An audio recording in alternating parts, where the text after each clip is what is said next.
The Great Gatsby by F. Scott Fitzgerald, Chapter 1. In my younger and more vulnerable years, my father gave me some advice that I've been turning over in my mind ever since. Whenever you feel like criticizing anyone, he told me, just remember that all the people in this world haven't had the advantages that you've had. He didn't say any more, but we've always been unusually communicative in a reserved way, and I understood that he meant a great deal more than that. In consequence, I'm inclined to reserve all judgments, a habit that has opened up many curious natures to me and also made me the victim of not a few veteran bores.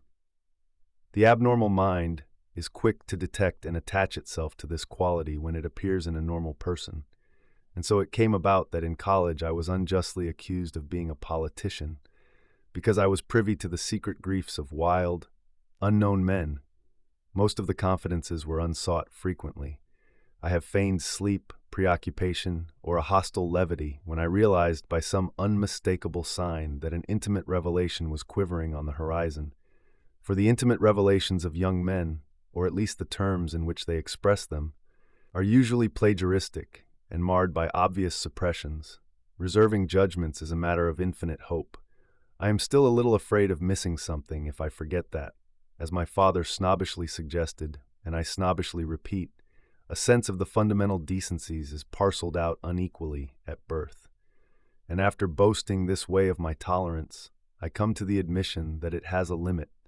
Conduct may be founded on the hard rock or the wet marshes, but after a certain point, I don't care what it's founded on. When I came back from the East last autumn, I felt that I wanted the world to be in uniform and at a sort of moral attention forever. I wanted no more riotous excursions with privileged glimpses into the human heart. Only Gatsby, the man who gives his name to this book, was exempt from my reaction. Gatsby, who represented everything for which I have an unaffected scorn. If personality is an unbroken series of successful gestures, then there was something gorgeous about him, some heightened sensitivity to the promises of life, as if he were related to one of those intricate machines that register earthquakes 10,000 miles away. This responsiveness had nothing to do with that flabby impressionability which is dignified under the name of the creative temperament. It was an extraordinary gift for hope, a romantic readiness such as I have never found in any other person, and which it is not likely I shall ever find again. No Gatsby turned out all right at the end. It is what preyed on Gatsby, what foul dust floated in the wake of his dreams, that temporarily closed out my interest in the abortive sorrows and short-winded elations of men. My family have been prominent, well-to-do people in this Middle Western city for 3 generations. The Carraways are something of a clan, and we have a tradition that we're descended from the Dukes of Buccleuch, but the actual founder of my line was my grandfather's brother, who came here in '51, sent a substitute to the Civil War, and started the wholesale hardware business that my father carries on today. I never saw this great uncle, but I'm supposed to look like him, with special reference to the rather hard-boiled painting that hangs in Father's office. I graduated from New Haven in 1915, just a quarter of a century after my father, and a little later I participated in that delayed Teutonic migration known as the Great War. I enjoyed the counter-raids so thoroughly that I came back restless. Instead of being the warm center of the world, the Middle West now seemed like the ragged edge of the universe, so I decided to go east and learn the bond business. Everybody I knew was in the bond business, so I supposed it could support one more single man. All my aunts and uncles talked it over as if they were choosing a prep school for me, and finally said, "Why, S," with very grave, hesitant faces. Father agreed to finance me for a year, and after various delays I came east, permanently I thought, in the spring of '22.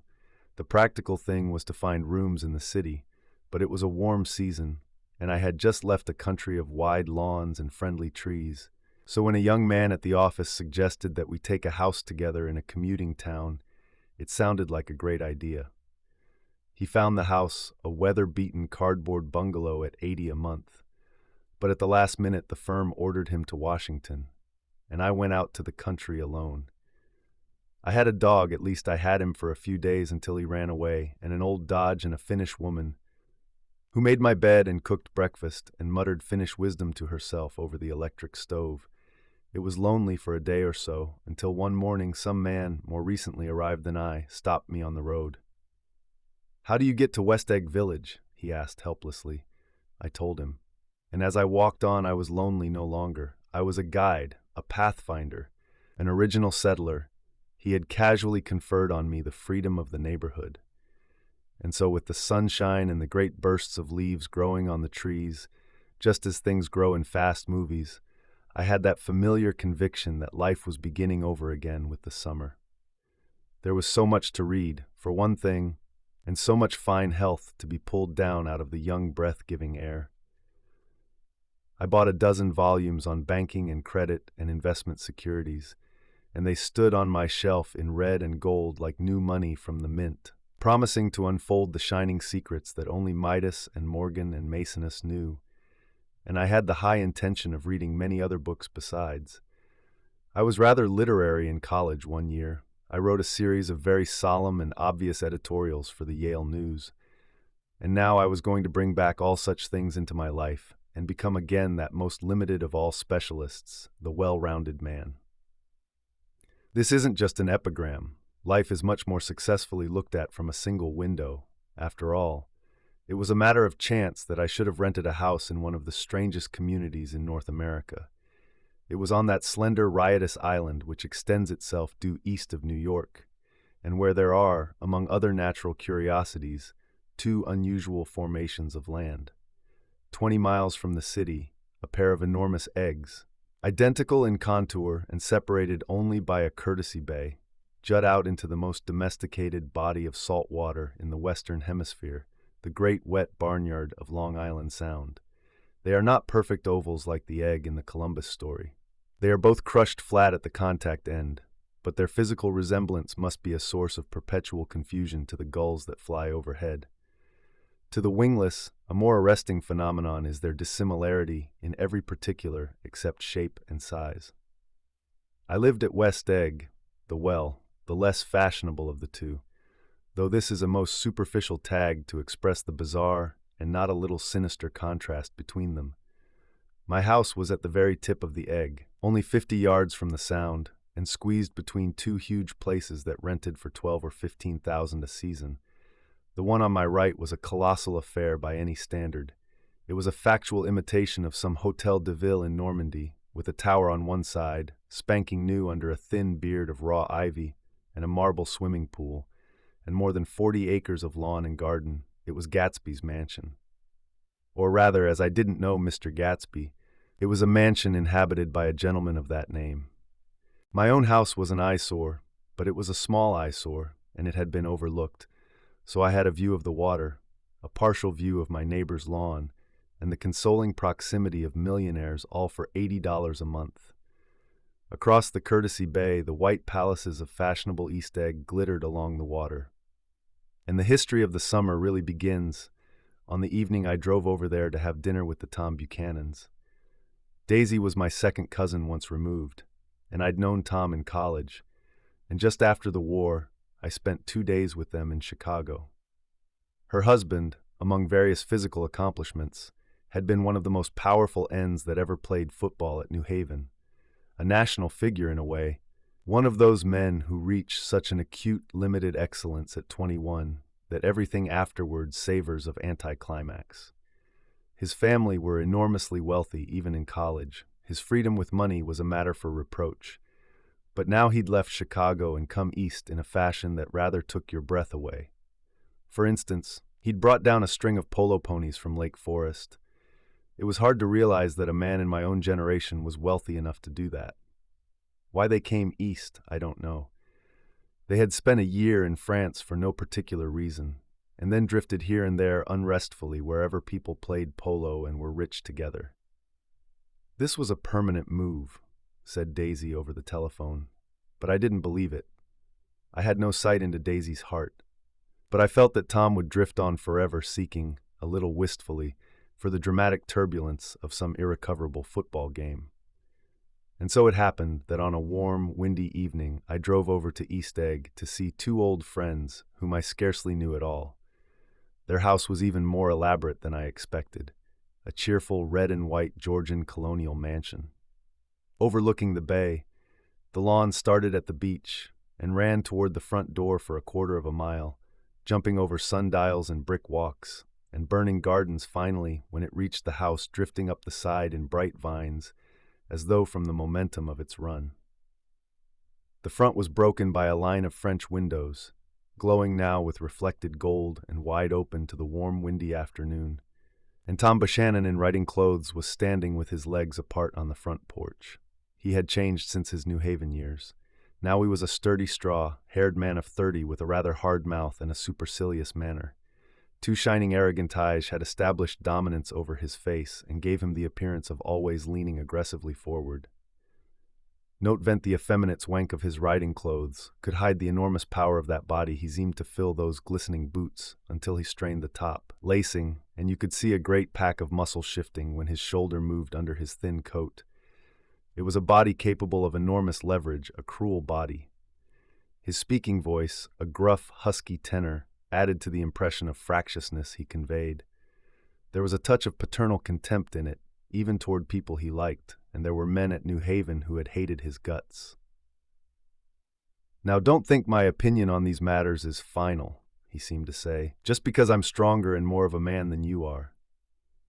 We were in the same senior society, and while we were never intimate, I always had the impression that he approved of me and wanted me to like him with some harsh, defiant wistfulness of his own. We talked for a few minutes on the sunny porch. "I've got a nice place here," he said, his eyes flashing about restlessly. Turning me around by one arm, he moved a broad, flat hand along the front vista, including in its sweep a sunken Italian garden, a half-acre of deep, pungent roses, and a snub-nosed motorboat that bumped the tide offshore. It belonged to Demain, the oil man. He turned me around again, politely and abruptly. "We'll go inside." We walked through a high hallway into a bright, rosy-colored space, fragilely bound into the house by French windows at either end. The windows were ajar and gleaming white against the fresh grass outside that seemed to grow a little way into the house. A breeze blew through the room, blew curtains in at one end and out the other like pale flags, twisting them up toward the frosted wedding cake of the ceiling, and then rippled over the wine-colored rug, making a shadow on it as wind does on the sea. The only completely stationary object in the room was an enormous couch on which two young women were buoyed up as though upon an anchored balloon. They were both in white, and their dresses were rippling and fluttering as if they had just been blown back in after a short flight around the house. I must have stood for a few moments listening to the whip and snap of the curtains and the groan of a picture on the wall. Then there was a boom as Tom Buchanan shut the rear windows and the caught wind died out about the room. And the curtains and the rugs and the two young women ballooned slowly to the floor. The younger of the two was a stranger to me. She was extended full length at her end of the divan, completely motionless, and with her chin raised a little, as if she were balancing something on it, which was quite likely to fall. If she saw me out of the corner of her eyes, she gave no hint of it indeed. I was almost surprised into murmuring an apology for having disturbed her by coming in. The other girl, Daisy, made an attempt to rise. She leaned slightly forward with a conscientious expression. Then she laughed, an absurd, charming little laugh, and I laughed too and came forward into the room. "I'm paralyzed with happiness." She laughed again, as if she said something very witty, and held my hand for a moment, looking up into my face, promising that there was no one in the world she so much wanted to see. That was a way she had. She hinted in a murmur that the surname of the balancing girl was Baker. I've heard it said that Daisy's murmur was only to make people lean toward her, an irrelevant criticism that made it no less charming. At any rate, Miss Baker's lips fluttered. She nodded at me almost imperceptibly, and then quickly tipped her head back again. The object she was balancing had obviously tottered a little and given her something of a fright. Again, a sort of apology arose to my lips.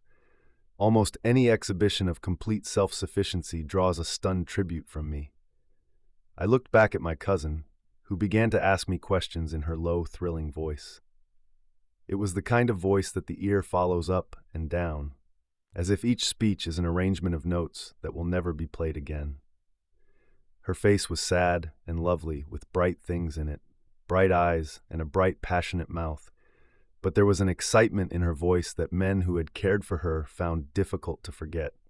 A singing compulsion, a whispered, "Listen," a promise that she had done gay, exciting things just a while since, and that there were gay, exciting things hovering in the next hour. I told her how I had stopped off in Chicago for a day on my way east, and how a dozen people had sent their love through me. "Do they miss me?" she cried ecstatically. "The whole town is desolate. All the cars have the left rear wheel painted black as a mourning wreath, and there's a persistent wail all night along the North Shore. How gorgeous. Let's go back, Tom. Tomorrow." Then she added irrelevantly, "You ought to see the baby." "I'd like to. She's asleep. She's 3 years old. Haven't you ever seen her?" "Never." "Well, you ought to see her. She's minus." Tom Buchanan, who had been hovering restlessly about the room, stopped and rested his hand on my shoulder. "What you doing, Nick? I'm a bond man." "Who with?" I told him. "Never heard of them," he remarked decisively. This annoyed me. "You will," I answered shortly. "You will if you stay in the East." "Oh, I'll stay in the East, don't you worry," he said, glancing at Daisy and then back at me, as if he were alert for something more. "I'd be a goddamned fool to live anywhere else." At this point, Miss Baker said, "Absolutely," with such suddenness that I started. It was the first word she uttered since I came into the room. Evidently, it surprised her as much as it did me, for she yawned and with a series of rapid, deft movements stood up into the room. "I'm stiff," she complained. "I've been lying on that sofa for as long as I can remember." "Don't look at me," Daisy retorted. "I've been trying to get you to New York all afternoon." "No, thanks," said Miss Baker to the 4 cocktails just in from the pantry. "I'm absolutely in training." Her host looked at her incredulously. "You are?" He took down his drink as if it were a drop in the bottom of a glass. "How you ever get anything done is beyond me." I looked at Miss Baker, wondering what it was she got done. I enjoyed looking at her. She was a slender, small-breasted girl, with an erect carriage, which she accentuated by throwing her body backward at the shoulders like a young cadet. Her gray, sun-strained eyes looked back at me with polite, reciprocal curiosity out of a wan, charming, discontented face. It occurred to me now that I had seen her, or a picture of her, somewhere before. "You live in West Egg," she remarked contemptuously. "I know somebody there." "I don't know a single Mainz." "You must know Gatsby." "Gatsby?" demanded Daisy. "What Gatsby?" Before I could reply that he was my neighbor, dinner was announced. Wedging his tense arm imperatively under mine, Tom Buchanan compelled me from the room as though he were moving a checker to another square. Slenderly, languidly, their hands set lightly on their hips, the 2 young women preceded us out onto a rosy-colored porch open toward the sunset, where 4 candles flickered on the table in the diminished wind. "Why candles?" objected Daisy, frowning. She snapped them out with her fingers. "In 2 weeks, it'll be the longest day in the year." She looked at us all radiantly. "Do you always watch for the longest day of the year and then miss it?" "I always watch for the longest day in the year and then miss it." "We ought to plan something," yawned Miss Baker, sitting down at the table as if she were getting into bed. "All right," said Daisy. "What'll we plan?" She turned to me helplessly. What do people plan? Before I could answer, her eyes fastened with an odd expression on her little finger. "Look," she complained. "I heard it." We all looked. The knuckle was black and blue. "You did it, Tom," she said accusingly. "I know you didn't mean to, but you did do it. That's what I get for marrying a brute of a man, a great, big, hulking physical specimen of a mace." "I hate that word hulking," objected Tom crossly. "Even in kidding." "Hulking," insisted Daisy.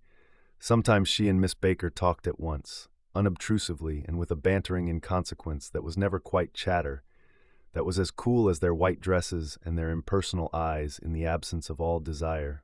They were here, and they accepted Tom and me, making only a polite, pleasant effort to entertain or to be entertained. They knew that presently dinner would be over, and a little later the evening too would be over and casually put away. It was sharply different from the West, where an evening was hurried from phase to phase toward its close, in a continually disappointed anticipation, or else in sheer nervous dread of the moment itself. "You make me feel uncivilized, Daisy," I confessed on my second glass of corky but rather impressive claret. "Can't you talk about crops or something?" I meant nothing in particular by this remark, but it was taken up in an unexpected way. "Civilization's going to pieces," broke out Tom violently. "I've gotten to be a terrible pessimist about things. Have you read The Rise of the Colored Empires by this man Goddard?" "Why, no," I answered, rather surprised by his tone. "Well, it's a fine book, and everybody ought to read it. The idea is, if we don't look out, the white race will be utterly submerged. It's all scientific stuff. It's been proved." "Tom's getting very profound," said Daisy, with an expression of unthoughtful sadness. "He reads deep books with long words in them. What was that word Well, these books are all scientific," insisted Tom, glancing at her impatiently. "This fellow has worked out the whole thing. It's up to us, who are the dominant race, to watch out, or these other races will have control of things." "We've got to beat them down," whispered Daisy, winking ferociously toward the fervent sun. "You ought to live in California," began Miss Baker, but Tom interrupted her by shifting heavily in his chair. "This idea is that we're Nordics. I am, and you are, and—" After an infinitesimal hesitation, he included Daisy with a slight nod, and she winked at me again. "And we've produced all the things that go to make civilization. Oh, science and art and all that. Do you see?" There was something pathetic in his concentration, as if his complacency, more acute than of old, was not enough to him anymore. When almost immediately, the telephone rang inside and the butler left the porch, Daisy seized upon the momentary interruption and leaned toward me.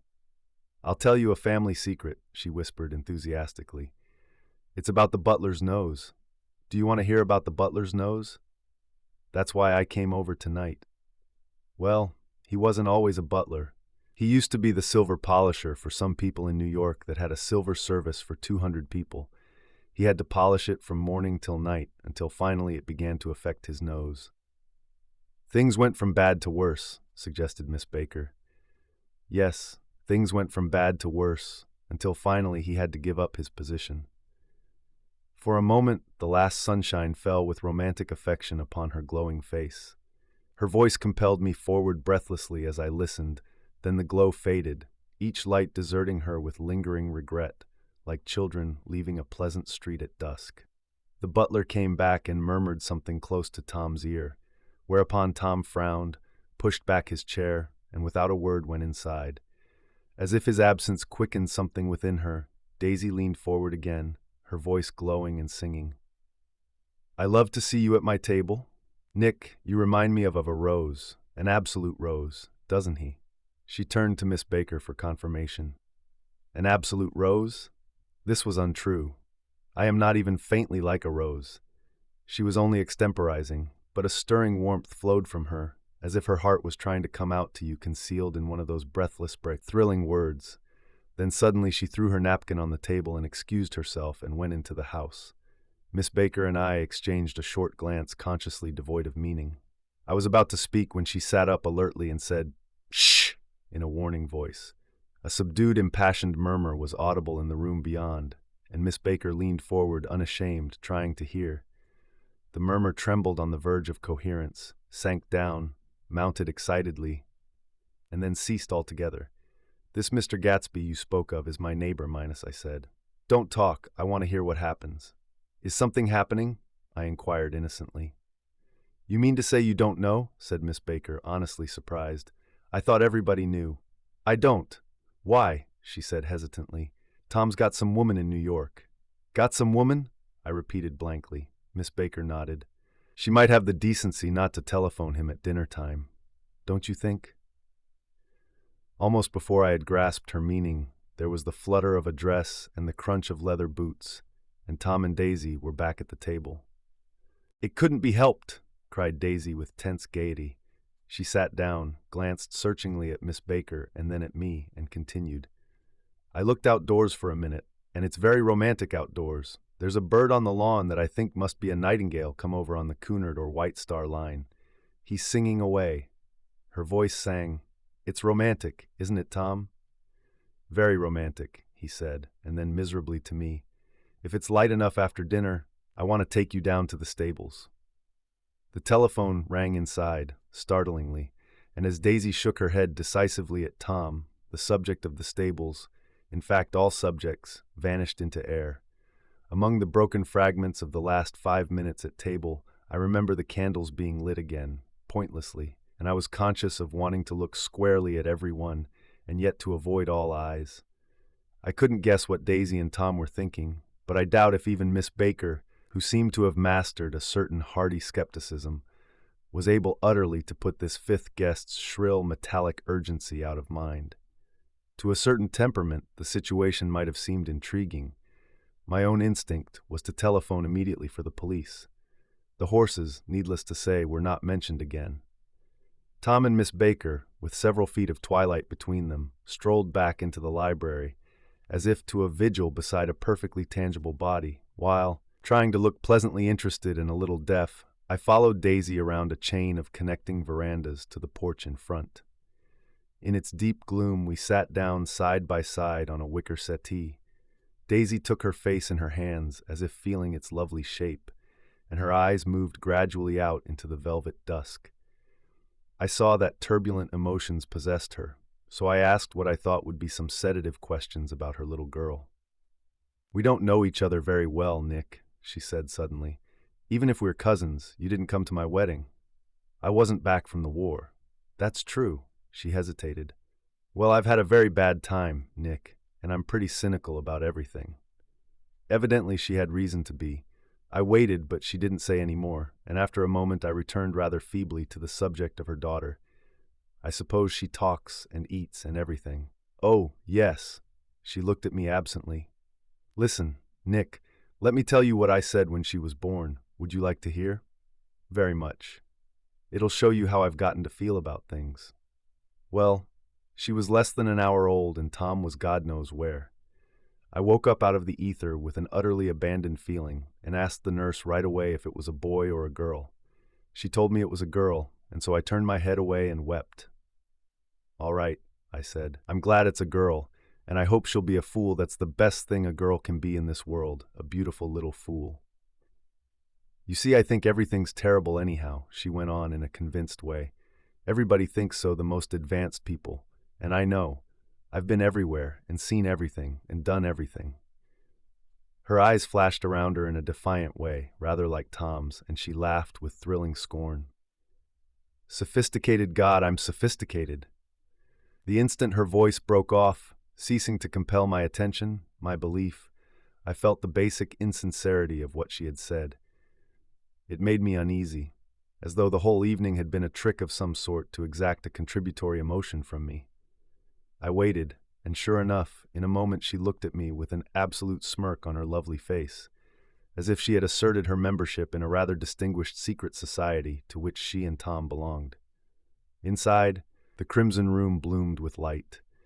Tom and Miss Baker sat at either end of the long couch, and she read aloud to him from the Saturday Evening Post, the words, murmurous and uninflected, running together in a soothing tune.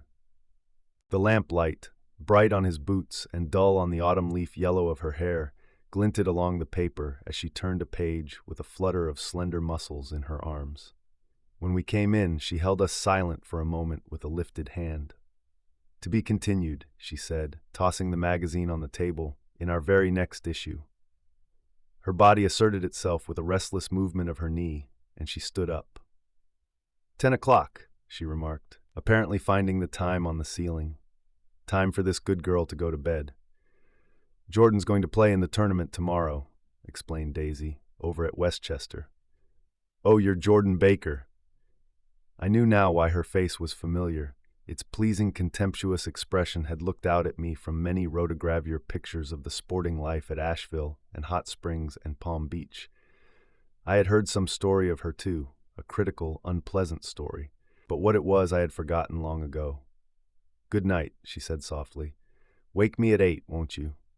If you'll get up." "I will. Good night, Mr. Carraway. See you anon." "Of course you will," confirmed Daisy. "In fact, I think I'll arrange a marriage. Come over often, Nick, and I'll sort of fling you together. Lock you up accidentally in linen closets and push you out to sea in a boat and all that sort of thing." "Good night," called Miss Baker from the stairs. "I haven't heard a word." "She's a nice girl," said Tom after a moment. "They oughtn't to let her run around the country this way." "Who oughtn't to?" inquired Daisy coldly. "Her family. Her family is one aunt about 1,000 years old. Besides, Nick's going to look after her, aren't you, Nick? She's going to spend lots of weekends out here this summer. I think the home influence will be very good for her." Daisy and Tom looked at each other for a moment in silence. "Is she from New York?" I asked quickly. "From Louisville, our white girlhood was passed together there, our beautiful white." "Did you give Nick a little heart-to-heart talk on the veranda?" demanded Tom suddenly. "Did I?" She looked at me. "I can't seem to remember, but I think we talked about the Nordic race. Yes, I'm sure we did. It sort of crept up on us, and first thing you know—" "Don't believe everything you hear, Nick." He advised me. I said lightly that I had heard nothing at all, and a few minutes later I got up to go home. They came to the door with me and stood side by side in a cheerful square of light. As I started my motor, Daisy peremptorily called, "Wait, I forgot to ask you something, and it's important. We heard you were engaged to a girl out west." "That's right," corroborated Tom kindly. "We heard that you were engaged." "It's libel. I'm too poor." "But we heard it," insisted Daisy, surprising me by opening up again in a flower-like way. "We heard it from 3 people, so it must be true." Of course I knew what they were referring to, but I wasn't even vaguely engaged. The fact that gossip had published the banns was one of the reasons I had come east. You can't stop going with an old friend on account of rumors. And on the other hand, I had no intention of being rumored into marriage. Their interest rather touched me and made them less remotely rich. Nevertheless, I was confused and a little disgusted as I drove away. It seemed to me that the thing for Daisy to do was to rush out of the house, child in arms, but apparently there were no such intentions in her head. As for Tom, the fact that he had some woman in New York was really less surprising than that he had been depressed by a book. Something was making him nibble at the edge of stale ideas, as if his sturdy physical egotism no longer nourished his peremptory heart.